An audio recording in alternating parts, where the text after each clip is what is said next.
Okay, here we are at problem number 15 on the trigonometry final review.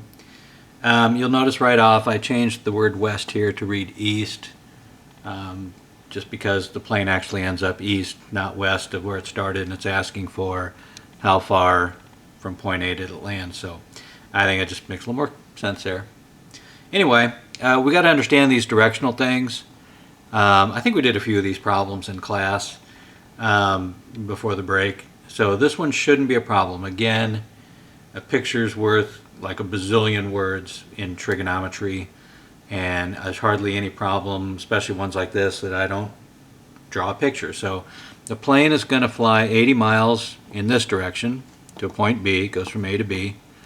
Then it turns and flies 150 more miles due south, straight south, to point C, where it lands. And then the questions are, how far south of point A did it land and how far east of point A did it land? Let's take a look at the picture, and then I think we can sort out, just what's going on here. Almost get the whole thing in here. So we start up here, and then if we're going south east 35, then you start with a southerly look, and then you move to the east 35 degrees. So that's what's going on here. And then of course this is your straight south. Once it gets to point B, it turns straight south and goes 150 more miles. Okay? Really, that just kind of makes the whole problem a whole lot easier. Only thing you are calculating, you've got an angle, you've got a hypotenuse, you need to find this distance here. We're just going to call it x because it's this x distance here, and it happens to be how far east. That's the answer to your east. How far east am I? Then we're going to calculate this thing. Let's call it y, and of course we'll take the absolute value. And then we're going to add that, because from here down to here is just another 150 miles. This translates over, and we're going to add that to this y value, and that's how far south we are. So let's get started. If I want to calculate x, and I know this angle over here, we're talking about a sine here, right? Sine is the opposite over the hypotenuse, so the sine of 35 is equal to x over 80. We're going to multiply both sides by 80. Supposed to round this to the nearest mile. We're going to pull out the calculator and do that. We're going to say the sine 35 times 80, and I get 45.88. So to the nearest mile, I don't know if you can see that. Oh, there it is, 45.88. We're just going to round that to 46. So how far east? Okay.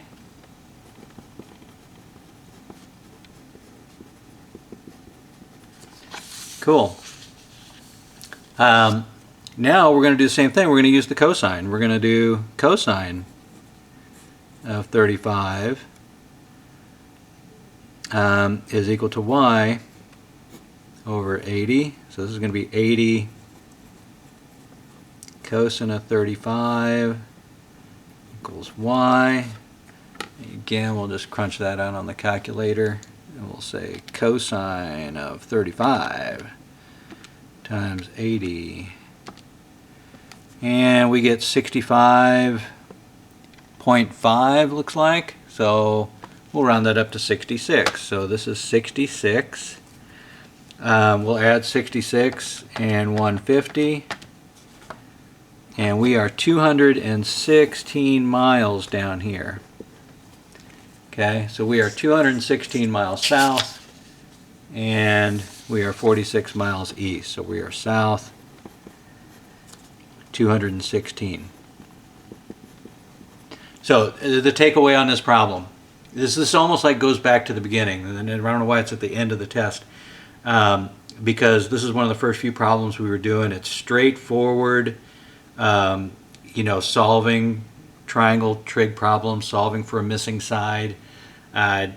Really, the only thing kind of odd that it may be testing that it's not in other problems is, do you understand what this directional thing here means? And just make sure you know that and you can set up the diagram properly. Once you set up the diagram, it's actually pretty simple. And again, if you draw all this out and you show me that you know what you were doing, and you make a calculation error, you're still going to get most of the points on this because I can tell you're doing the right thing. So that's problem 15. Just know that when you get there, this thing is, you think it's progressing through the curriculum and getting supposedly harder and harder, but this problem's kind of a throwback. It's back to some of the first things we did.